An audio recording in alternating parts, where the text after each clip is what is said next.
una situación, una primera lectura, Oscar, un agradecimiento por la presencia de esta tregua. ¿Es una tregua? ¿Tú la consideras una tregua? Eh, Hay acercamientos, digamos, pero esos acercamientos todavía no están muy definidos con esta exposición que acabo de señalar de lo que ha dicho Betsy Chávez. ¿Cuál es la visión que tienes del tema y el futuro que se espera de ponerse de acuerdo, ejecutivo y legislativo como primeras fuerzas? Es que, claro, si esta es una tregua por la gobernabilidad, aplausos. Pero si en vez de tregua por la gobernabilidad es un pacto por la impunidad, obviamente va a recibir el rechazo de la población.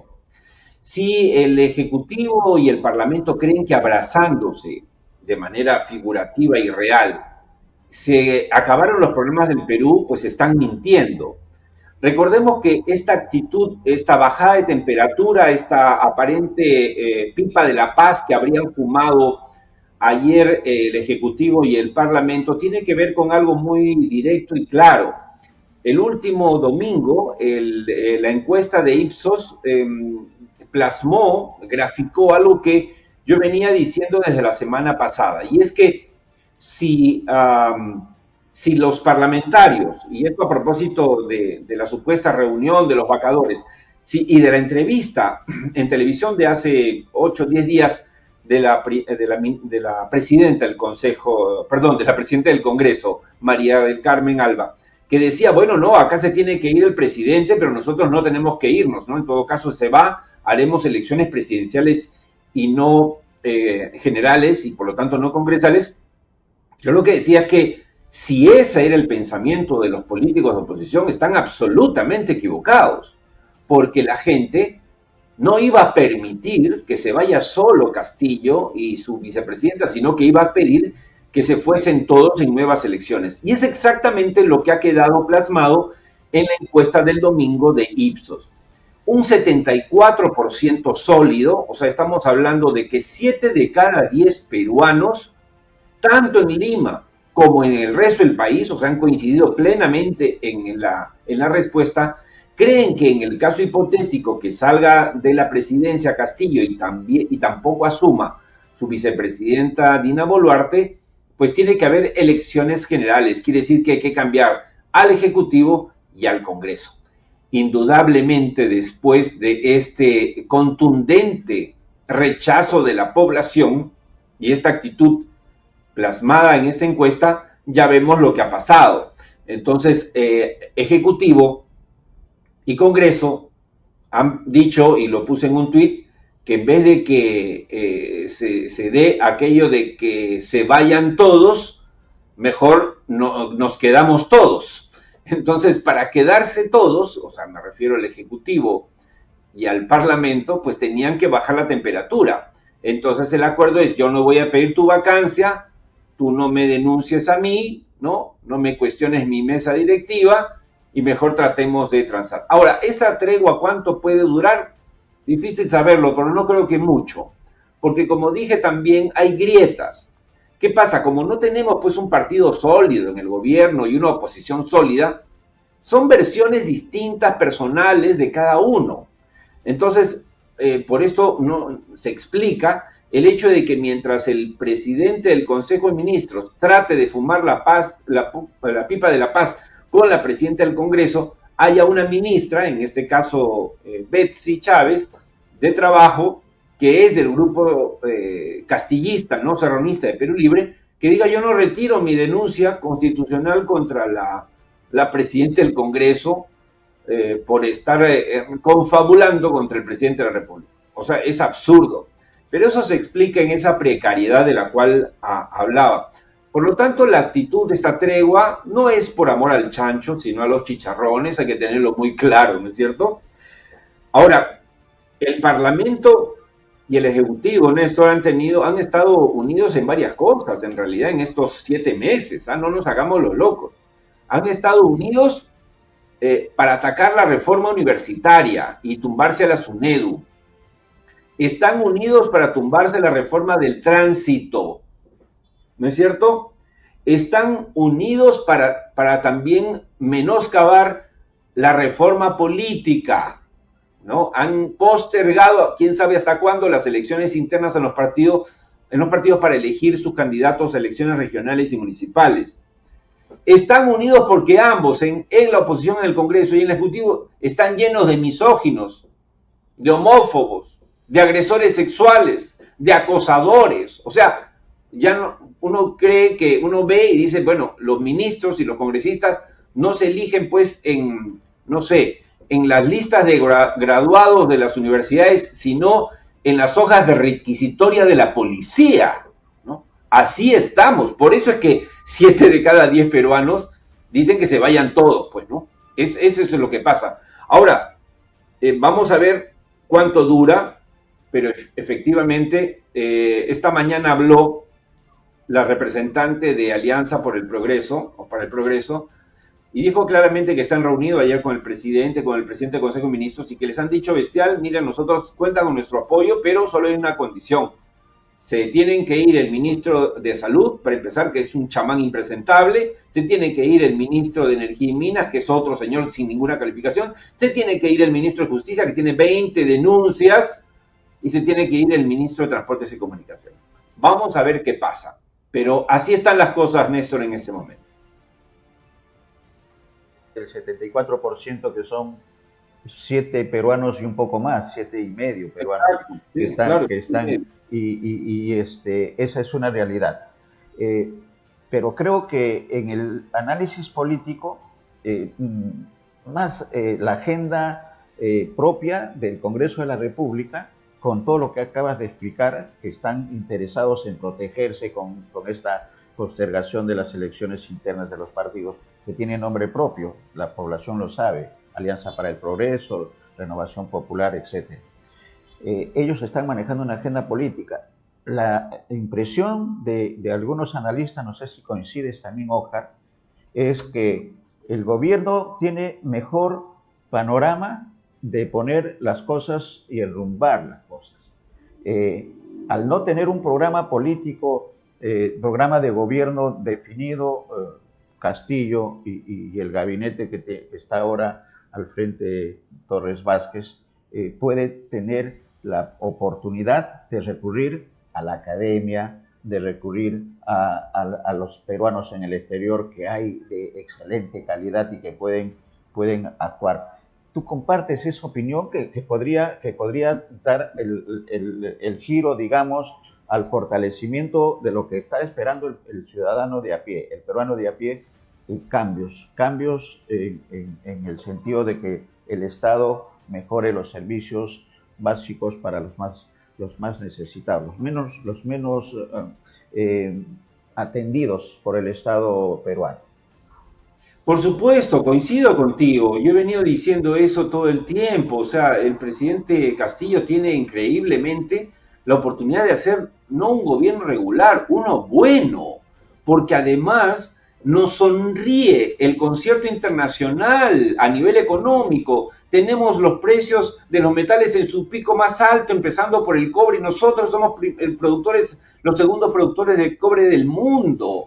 El año pasado, Néstor, hemos cerrado con 56,000 millones de dólares de exportaciones, a pesar del gobierno. O sea, la cosa económica camina a pesar del gobierno y a pesar de la pandemia. Hemos roto récords de exportaciones. El año pasado hemos sido la segunda economía en mayor crecimiento en Latinoamérica, y este año vamos a ser la segunda economía en crecimiento. Acaba de publicarse ayer el ranking de Bloomberg, que nos pone en el primer lugar como país con menos riesgo económico en Latinoamérica, a pesar de este gobierno. El año pasado, las mineras han pagado alrededor de 15,000 millones de soles en impuesto a la renta versus los 5,000 de años pasados. O sea, se ha triplicado su pago. Mira tú, todo eso sin que el gobierno haga nada. Y yo decía el otro día a mi colega Jaime Chincha, si así estamos sin tener presidente, imagínate si tuviésemos presidente de verdad, con ministros de verdad. O sea, podríamos tener un excelente gobierno, podríamos tener 5 años de bonanza post-COVID. Es increíble lo que está pasando. Ahora, lo que me hace dudar de la posibilidad que tú planteas, Néstor, es, para decirlo en claro, nosotros tenemos en la selección peruana un Gareca, y Gareca sabe elegir. Todo el mundo se opuso a que trajera a la Orejita Flores, ¿no? No, que no puede ser, Gareca está loco, que ese compadraz. Y Orejita Flores ha metido los 2 goles de los últimos partidos que nos ha puesto a puertas del Mundial. Pero es Gareca. ¿Qué pasaría en la selección peruana si el de entrenador no fuese Gareca, sino Buquín Flores? ¿Qué pasaría? ¿Me dejo entender? O sea, va a elegir a cualquiera, al que tome chelas con él, al que se vaya al bar, el que le guste bailar salsa. Ese es el problema hoy en el Perú y es lo que a mí me preocupa, que el presidente no tiene el nivel de Gareca, sino de un entrenador de cuarta. Entonces, y esto lo digo con pena y preocupación, no lo digo con gusto, no es que me alegre eso, me entristece, me preocupa, y me preocupa sobre todo por los más pobres, porque acá hay que decir las cosas como son. Este gobierno, al único que perjudica es al pobre del Perú, al pueblo peruano del cual tanto habla el presidente. Los que tenemos profesión, los que tenemos una historia, los que hemos hecho empresa, nos va a ir bien, de todas maneras, más con la macroeconomía que hay, ¿me dejo entender? Pero los pobres son los que van a sufrir tener un ministro de salud que es un chamán, tener un ministro de Energía y Minas que es un hombre sin ninguna calificación, tener en justicia a un hombre con 20 denuncias. Ese es el problema. Por lo tanto, los que deberían estar indignados, los que deberían ya estar saliendo a la calle a protestar, no son los amigos de Keiko, ni de Rafael López Aliaga. Son los más pobres del Perú, los pobladores pobres del Perú. Los chotanos deberían estar saliendo. No sé si me dejo entender. Totalmente. Pero bueno, vamos a ver qué pasa en las próximas semanas. Ojalá, sinceramente, que en algún momento, y que sea pronto, que podamos olvidar estos 7 meses pasados de Néstor y Dios ilumine al presidente y le haga ver que lo único que tiene que hacer, en realidad, lo único, es una sola cosa. Rodearse de gente que sea más capaz que él, nada más. Ese es todo el secreto. Y decirles, ok, hagan su trabajo. Pero si va a seguir poniendo y defendiendo chamanes, ¿a dónde podemos ir? Eso es lo ideal, pero lo real, creo, Oscar, es que el presidente no está rodeado de asesores que le hagan ver esta situación. Este gabinete tiene falencias graves como las que está señalando. Yo agregaría al ministro de Agricultura también en ese escenario, por los resultados, por la situación que está, a pesar que las agroexportaciones han sido exitosas, como también bien lo ha señalado. ¿Qué otros actores deberían intervenir para que el presidente entienda que tiene que trabajar con la academia, tiene que trabajar con el Distrito Electoral 27, los peruanos en el exterior? ¿Qué instituciones? ¿El Acuerdo Nacional? ¿Defensoría del Pueblo? ¿Cómo ves esa ayuda que tiene que darse al presidente con urgencia para que sea un camino y no la tregua sea un tema momentáneo, un tema chicha, como bien ha señalado? Mira, claro, en eso, mira, por ejemplo, recordemos que a partir de la crisis desatada por el nombramiento breve del primer ministro Valer, salió la presidenta del Congreso invocando a que el presidente llamase a una reunión al Estado Mayor del gobierno, es decir, reunirse con las máximas autoridades de la Defensoría del Pueblo, de Fiscalía de la Nación, Poder Judicial, etcétera, y no le hicieron caso, ni siquiera le respondieron. Otra instancia efectivamente es el Acuerdo Nacional. Tampoco se les ocurre llamarlo. O sea, lo que pasa acá, lo terrible, lo que hace tener pocas esperanzas sobre que se termine con la mediocridad y orfandad de este gobierno, es que tenemos un presidente secuestrado y chantajeado. El presidente Castillo está chantajeado por Vladimir Cerrón. Vladimir Cerrón sabe que de los 37 votos de Perú Libre, él maneja 17. 17 hacen la diferencia entre la vacancia y la no vacancia. Por lo tanto, mientras esto se mantenga, es muy difícil que el presidente asuma plenamente su cargo y realmente haga lo que tiene que hacer. Eso es lo que lo condena a muerte. Es el chantaje al cual está expuesto y que lamentablemente no veo cómo pueda superarse. Porque mientras él tenga la conciencia, y se lo recuerda todos los días Vladimir Cerrón, de que necesita los 17 votos de Cerrón en el Congreso para que no lo saquen a patadas, vamos a tener un presidente errático como el que hemos visto esta semana, que después de ver todo lo que se ha dicho sobre el ministro de Salud, trata de defenderlo diciendo que es un hombre que viene de la chacra. ¿Y qué importa si viene de la chacra? ¿Qué importa si viene de un taller de mecánica? ¿Qué importa si viene de una piscina? ¿Qué tiene que ver eso con el cargo? Acá nos importa de dónde vienes, qué has hecho, cuál es tu capacidad. Y entonces tenemos a un ministro de Salud que por primera vez en la historia, creo, el Colegio Médico del Perú le dice al presidente: ese médico es impresentable, ese médico no nos representa, no es una persona que se gane nuestro respeto y debería salir del cargo en momentos tan difíciles para la salud del pueblo peruano. Miren ustedes, ¿y el presidente qué hace?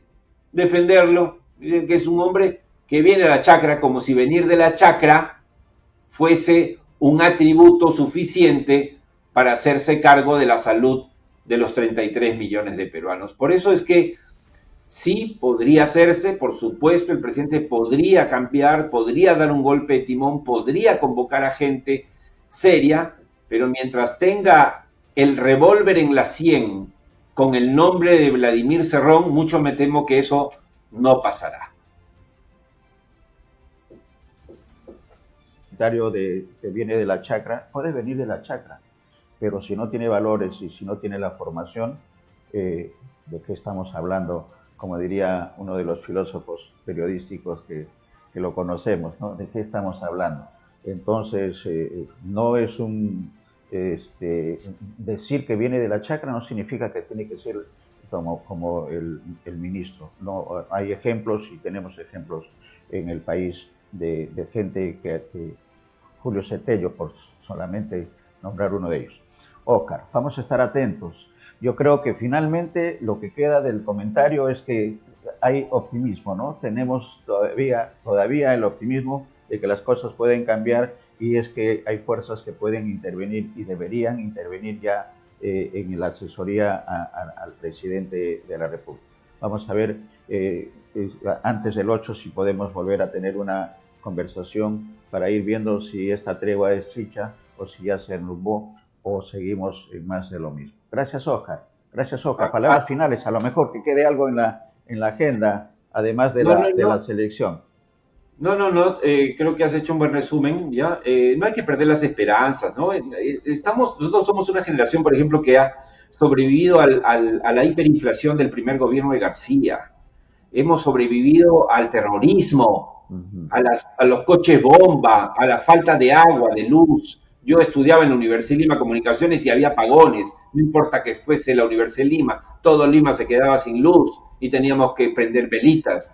Hemos sobrevivido a la dictadura de Fujimori y Montesinos, que terminó en la peor corrupción que se recuerda en la historia de los funcionarios, donde han terminado presos generales del ejército, comandantes generales, fiscales, jueces, ministros, viceministros, empresarios. Y aquí estamos, siendo el país, según Bloomberg, con mayor reputación en Latinoamérica y mayor seguridad y menor riesgo para invertir, siendo el país que ha roto récords de exportaciones el año pasado llegando a 56,000 millones de dólares, siendo el país que ha superado también el récord de agroexportaciones a 7,000 millones, siendo el país que en este momento ha triplicado sus ingresos gracias al impuesto pagado por las mineras. Mira tú todas estas cosas que tenemos. Entonces el país efectivamente el Perú es más grande que sus problemas y esperemos que los políticos no sean capaces de tumbar a este país pujante. Sí, no creo. No creo, y Diosito es peruano, además. Eso también lo sabe el ciudadano de pie. Gracias, Oscar. Un abrazo.